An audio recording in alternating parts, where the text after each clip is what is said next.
Chapter 18. Threats. "Rise and shine, handsome," Eve purrs quietly in an almost sing-song voice. She then proceeds to slap my face again. "What?" I grumble sleepily and open my eyes. My reward is my phone hitting me in the face.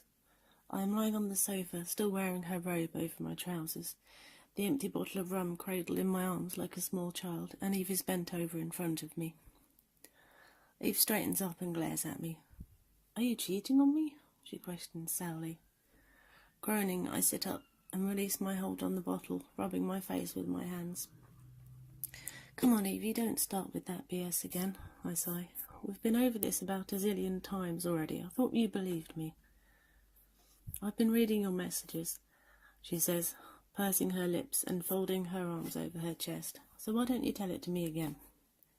"It's too early for this," I moan into my cupped hands and follow my words with a yawn. I hold my phone in my hand without looking at it. My head feels like it's been run through a grinder. "You know I can't keep doing this with you," Eve pouts. She is tense and sounds to be either on the verge of crying or yelling at me. "Why did you go snooping through my phone for?" I frown. "Are you just looking for reasons to doubt me?" Eve stares across the room towards the closed curtains out the window. "If you won't admit it, maybe we need to take a break," she says quietly. I know that is code for breaking up, and suddenly feel wider awake. Even though her voice is low, there is no hesitation in her words. She's not making empty threats here, she's completely serious. "Whoa, Evie," I gasp and get to my feet, touching her upper arms with my hands. "Let's just take a minute, can we? There's no need to rush into anything." She looks me in the eyes, her jaw pressed together. "Have you read the same message as I have?" she says tersely, and gestures towards my phone, shaking off my hands. It's more than enough to suggest there is something going on, and puts a lot of doubt into the mind of your insecure other half. I'm not rushing into anything here, believe me. "Are you breaking up with me?" I say, unable to believe what I'm hearing. I look at her pleadingly, but this makes no difference to her hard exterior. "I don't know, Michael," she sighs, sounding troubled, and is avoiding looking directly at me now. She wanders towards the window and turns her back on me, hugging herself. "But I need you to be gone today." She used my full Christian name. That's not a good sign. She almost never does that. "Why?" I gasp, shocked, and stifle a yawn. If she's breaking up with me, that's a stupid thing to say, but I can't help myself. "Have you looked outside?" she says, an angry edge to her voice now. Eve flings one half of the curtains aside, holding it there, and glares at me from across the room. "I don't like having half the country's media camped out on my front lawn. They're here for you, Miller. I want them gone." I go up to her. Sure, she is exaggerating about the vultures outside. "Forget those bastards," I say, covering her hand with mine and applying gentle pressure until she releases the curtain. Then I soften my tone. "Have you forgotten what's at stake here?" I caress her stomach to illustrate what I'm talking about. "I have to go," she says, pushing my hand away and turning towards the door. Without another word, she goes into the hallway, gathers her bags, and walks out the door. I follow her as far as the lounge doorway and watch her leave. She does not look back. It's not like her to be so reserved. Stepping forward, I look through the peephole in the door and see her wiping her face with her hands as she gets into the car. Oh, damn it, Evie. She's got to be crying. My heart aches and I think I'm going to cry for a minute. I feel like I've just lost her. Turning away from the door, I trudge upstairs and try to think of a plan. Rum is evil. I don't know that I've ever felt this hungover before. Tossing my phone onto the unmade bed, I head into the bathroom and hunt for something to kill the rabid piranhas rampaging through my head. Groaning as my phone starts ringing in the other room, I find some codidromol. Without stopping to read the label, prescription, or warning that it's not to be shared, I shove a couple in my mouth and ignore my phone. If it's important, they'll leave a message. I don't know why or when she was prescribed these, but I'm aware they are strong painkillers. If they can't help my headache, nothing can. Wandering back into the bedroom, I look down at my phone. It has stopped ringing now. Although the caller did not conceal or block their number, I don't recognise it. My phone pops up with a message telling me I have a voicemail, but no sooner has it done that that my phone starts to ring again, this time with a totally new, unfamiliar number. Unsure how to respond, I reject the call and flop down onto the bed. Dialing my voicemail, I listen to the message left by the first caller. It's not important or worth listening to. I'm going to gut you like the rat you are, Miller, the male caller hisses. Nice, real nice, thanks for that. I don't know who he is or how he got my number, but I refuse to feel intimidated. Doing something I haven't done for over a week, I log into Twitter and find that my contact stream is overflowing with anonymous threats. Some of it is obvious trolling, but others are tweets are heartfelt threats of violence, and not all of it is anonymous. Banging out my first tweet since Friday last week before my arrest, I consider my words carefully. Before I can type anything up, another call interrupts me and I decide against speaking to whoever it is. Once my phone is finished ringing, I get back to what I was doing and type out the following message on Twitter. Following a night out at Rhinestones last Friday evening, I helped police with their inquiries. I expect to have no further involvement. The press coverage is pure speculation. Before I can consider whether my words are worth tweeting or if I should rephrase, I'm interrupted by another call. For fuck's sake, I exclaim loudly and hit the red button on my phone to terminate the incoming call. Returning to Twitter, I read the tweet, as it is still saved as a draft. No, that sounds stupid. Isn't helping the police with their inquiries normally code for having been arrested? I'm not sure that's the message I really want to send out. Deleting the tweet instead of tweeting it, I scroll back through the recent tweets aimed at me. There seems to be a trend among many of them. My name, it seems, is synonymous with #RhinestoneRape. I decide to try again and begin a new tweet. Before I can type anything new, it rings again. What the hell's going on here? Has somebody posted my number on a public website somewhere? That would explain this. This guy's an arsehole. Here's his number. Go harass him. Sometimes I really hate people. They can be such indescribable undescribables. Rejecting the new call, I quickly type out a new tweet before I can get interrupted again. I was questioned by police following a night out at Rhinestones July 3rd. Being questioned isn't the same as being guilty. #RhinestoneRape. I don't think whatever I say is going to make a difference to what people think, so it doesn't really matter. That is as good as I can do right now, under the circumstances. I hit the tweet button and decide not to reply to any threats. When my phone starts up again, I just turn it off. If those arseholes really want to, they can threaten my voicemail to their heart's content. Dropping my phone on the floor beside the bed, I roll over onto my stomach and rest my cheek against the bed with a sigh. I should probably think about heading back to Britain, but I don't want to go anywhere. Can I just crawl into a cave and stay there for a while? I'll even take a bottle of whiskey with me or a 6-pack of beer. Give me something to do.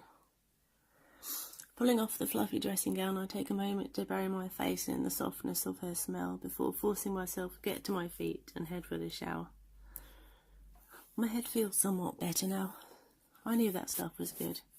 Shame there wasn't any to hand last Saturday. After showering and dressing, I'll make sure I gather everything I brought with me into my bag or pockets, including my phone. If I leave that here, I'll have a hell of a time getting it back.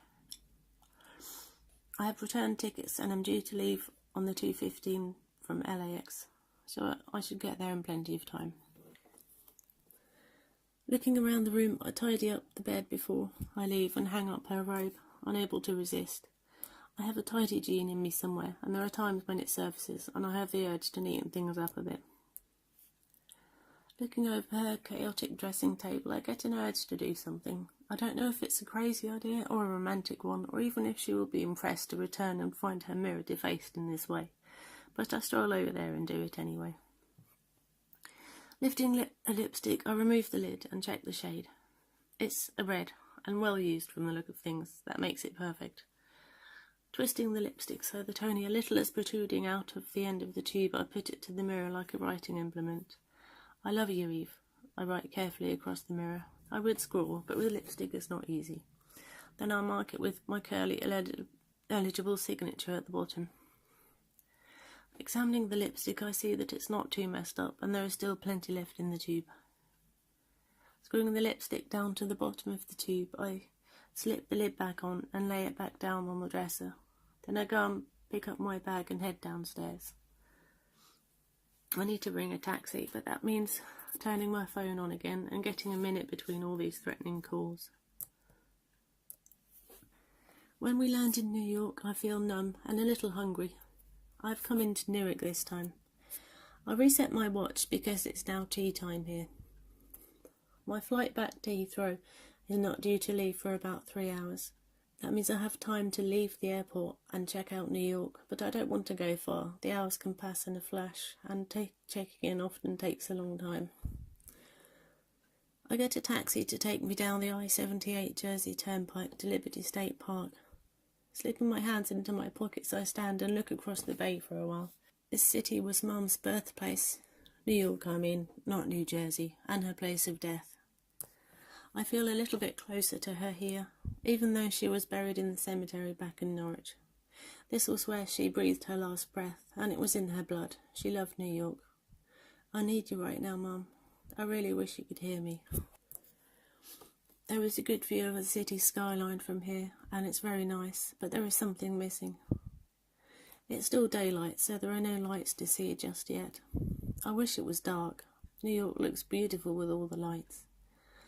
First time I remember Mum bringing Al and me here it was night time when we arrived, and the first thing we did was drive around the city in a taxi cab. My first impression of the city was the sight of all the lights and the tall buildings. Al and I were in awe. It took our breath away. Of course, we were only about 5 or 6 at the time, but the memory sticks in my mind. If you have got used to looking at the Manhattan skyline as it is now, you wouldn't know it had been any other way. But I know it's not right. Mum took us round the tourist spots here at every chance she got when we came. I can't tell you how many times I've been to the top of the Empire State and the Statue of Liberty and the World Trade Center and round Central Park in the horse and carriages and to Grand Central. Smiling at the happy memories, I also feel a wave of sadness, thinking about what has been lost. Nothing can ever beat the view from windows on the World, the restaurant at the top of the World Trade Center. It feels like halfway between flying and outer space.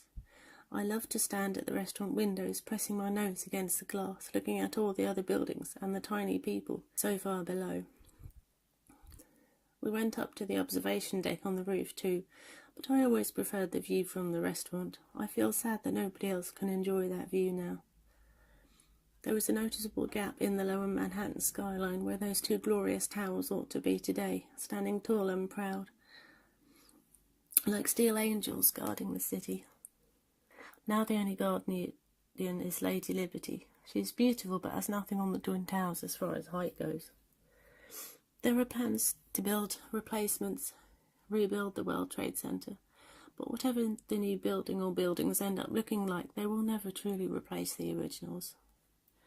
I guess it's my city too. Al and I were born here in a Brooklyn hospital. I've never given it much thought, but something about that is comforting. It makes me feel a little closer to Mum.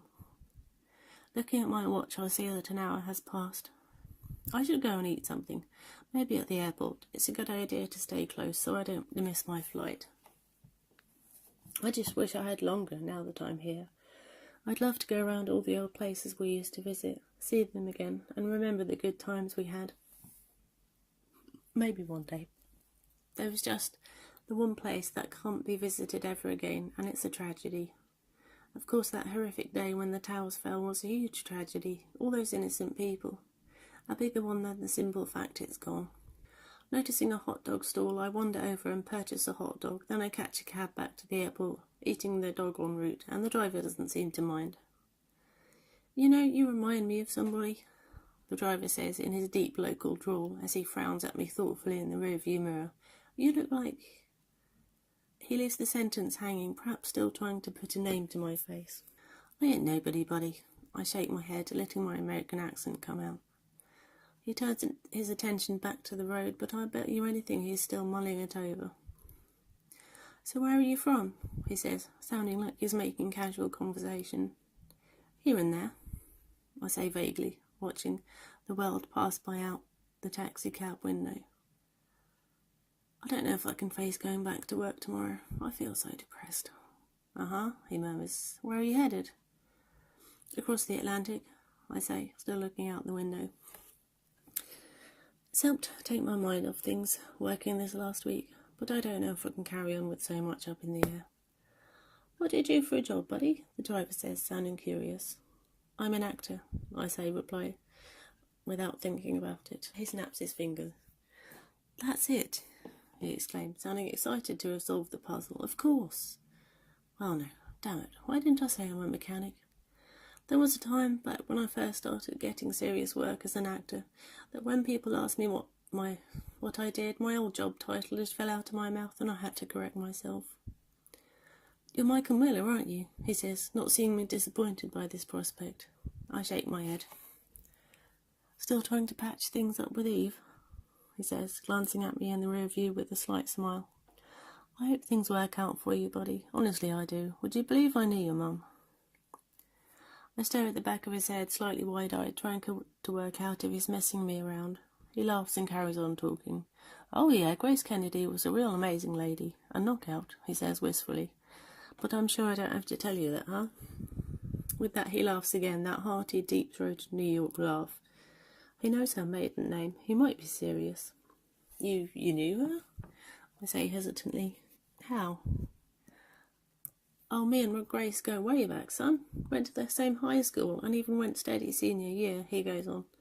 We carried on seeing each other afterwards too, and I had hopes, you know. Then she went and met this British fella and hearts were breaking all over New York. He sighs deeply. She broke up with you? I say, no, I did the deed. He pauses sadly. You see, I could tell there was a spark between them and knew that she would never be truly all mine ever again, so I let her go. Then a couple of years later they married. Well, you know all about it. They are your parents after all. He laughs again and I just let him talk. I saw her again a few times. She kept in touch, you know. I don't know why though, not that I minded. I made friends with Dominic, so I guess he didn't mind either. When she was expecting you and your sister, she got so huge. He chuckles at the memory. You would not believe it. Belly as big as a house. Then, of course, there was the accident. There is a moment of silence in the taxi. I followed stuff about you in the press for years out of interest. He finally goes on. I don't believe any of the things I'm hearing recently, though. You've got to have a lot of your mum in you. Too much to do any of these awful things they say you did. I smile faintly. I like the fact there is somebody out here that believes me. You really think so? I say, noticing we are really close to the airport now. I told you, son, I knew your mum. She was feisty but had a soft, sweet side too. She wouldn't hurt a fly, unless it had seriously wronged her somehow. And she was always so positive. Dom is a good man too. Any boy of theirs could never do all these terrible things people are saying about you. Thanks, buddy. I smile. That means a lot. I have to say, I wish more people felt that way. He pulls up outside Newark and turns to me. Has something happened? I just shrug. I'm not sure if I want to get into the details. I've been getting death threats. I purse my lips and pull out my wallet. Anybody think I was just responsible for brutally beating a baby to death, instead of having been questioned by the police about a crime I'm not responsible for? I climb out and lean in his front side window. That's taking it a bit far, he frowns. You could report them to the police. I shake my head and pull out some paper dollars. How much? He waves me away. Don't worry about it, Mike. Thanks, but it's not like I'm short of money, I smile, pressing $100 into his hand. I'll feel bad if you don't take a fare. Thanks, he laughs. I'm Sean, by the way. It was good to meet you. You take care now. Likewise, I respond, straightening up. I wave to the back of his cab as he pulls away before turning and heading back into the airport. I don't really feel that hungry, but I should eat to keep my strength up. That hot dog wasn't enough. Normally I'd still be hungry. Strolling inside, I go through customs and find a cafe where I can sit for a while and nurse some food and a coffee. Sunday evening. Life sure could be better, you know. Sat in a quiet corner with my hot coffee and a large slice of hot pizza. I'm only half paying attention to the football game on television. It's American football, mind, not how we think of it in Britain. Using their provided cutlery, I cut a piece off the pizza and taste it. It's a sloppy Joe. That's the flavour name apparently, but I've never heard of it before. It's got the normal cheese and tomato base with green peppers and onions and bits of meat added on. It's tasty. I like it, but it's hot, of course. Stabbing my fork into the pizza, I stare at the TV and let my eyes glaze over as I think back through the things that have happened in the past week. I wonder if I could have done anything differently. That poor girl got raped. Maybe I could have done something to help her. Of course, since I don't remember what happened when I got there, it's hard to say if I could have saved her from that. I guess there's no point considering the what-ifs, but I can't help it. Recalling the sickening police evidence photos, I find myself losing what was left of my appetite. I sure wish I could undo seeing those. I hate how much pleasure it gave the detective to wave them under my nose and taunt me with what he thought I'd done, as if it would change my innocence. Then there was the fight with Eve when I got home. I wasn't expecting her, but it makes them know never mind to what happened. I sure wish how I could undo that fight, or at least the violent part of it. I'm such an idiot. When did I turn into such a brutal thug? I know she came up with me with a knife, and Roy reckons it was justified, but I still feel awful for bruising her. I still can't get over the fact I hit her on purpose. That is unforgivable. Maybe she's better off without me, all things considered. Then, of course, there are things with Chrissy. Jesus Christ, I don't know what to make of all that. I haven't made contact with her since she left my house last weekend, but I don't like how we left things. I hope she's okay. I've thought about texting her or something, but for the first time in my life, I don't know what to say to her. I really don't know what happened that night, and I'm too scared to think about it. When I get drunk out of my head, it never crossed me that she could be any kind of danger or that something might happen. She reckoned she was a willing participant in whatever happened. Yeah, right. Abandoning the cutlery, I lift the pizza slice in my hands, holding it by the napkin that is under the crust, and nibble it. I've been purposefully ignoring Liv this week, and despite what I said to her before, I have not made any kind of confession of innocence to the media yet. If you discount my terrible 2-minute thing for Sky last weekend and what I said to Ben, neither of which have much relevance to the rape arrest, I suppose. Chewing more pizza absent-mindedly, I check the time. I wonder what time I will get back to my hotel in London. Maybe there will be time for a drink and a sleep before work. Or maybe I will just skip work for the day and call in sick or something. Not sure if they'd buy that. It's horrible feeling like this is hanging over me. It's only been a week and I have no idea how long it takes them to eliminate someone. But it feels like I'm in this for the long haul. DNA comparing probably takes weeks or months. I really have no clue about that kind of thing. Even if it doesn't, I'm sure those cops will hold off crossing me off their suspect list for as long as they can because they seem so sure I did it. Why ruin the surprise for everyone else? Hey, what's spoil the trolls fun, huh? Just let people talk this up and threaten me with harm. I could get beaten up or my house could get firebombed, you know? There are people out there that are more than willing or crazy enough to follow through with these threats. I'm sure my stalker is one of them too, that bitch. She's ruining my relationship. I hope she's fucking satisfied. But hey, I'm not bitter or anything. What's the worst that could happen, huh?